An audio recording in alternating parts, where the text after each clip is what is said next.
Acute kidney injury को कैसे define करेंगे? जब serum creatinine level more than 0.3 milligram पर डेसीलीटर हो जाए विदिन 48 आवर्स और सीरम क्रिएटिनिन लेवल 1.5 टाइम से ज़्यादा बढ़ जाए 7 दिन के अंदर, या फिर विदिन 6 आवर जो यूरिन वॉल्यूम है less than 0.5 ml per kg पर आने लग जाए। Diagnosis by oliguria by rising urea and creatinine level by 50% and metabolic acidosis and hyperkalemia. तो वेरियस कॉजेज़ क्या क्या हो जाते हैं? सबसे पहले तो प्रीक्लेम्शिया में हो सकता है, फिर उसके बाद ये जो अपना सडन बहुत ज़्यादा हिमरेज में, एबॉर्शन में, एक्टोपिक प्रेगनेंसी में, APH में, abruptio placenta, postpartum haemorrhages, disseminated intravascular coagulation, septic abortions या फिर इन्फेक्शंस की वजह से सेप्टिक अबॉर्शंस, कोरियमनाइटिस, पर्प्यूरल सेप्टिस वगैरह में।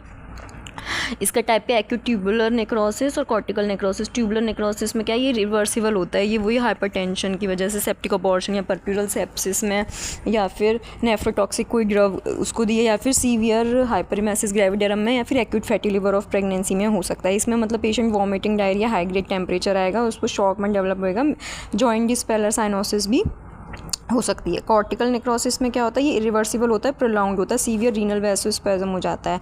ठीक है, ये भी इक्लेम्शिया में, या फिर प्रोलॉन्ग्ड इंट्रायूटेराइन डेथ हो गई है, फिर एमनियोटिक फ्लूइड एम्बोलिज्म में, या acute fatty liver of pregnancy में होता है। इसमें एनोयूरिया हो जाएगा, एजोटोमिया और conjunctive coagulopathy. Extra renal manifestations भी आ सकते हैं, जैसे कि cardiac dilation, congestive heart failure और लेथार्जी।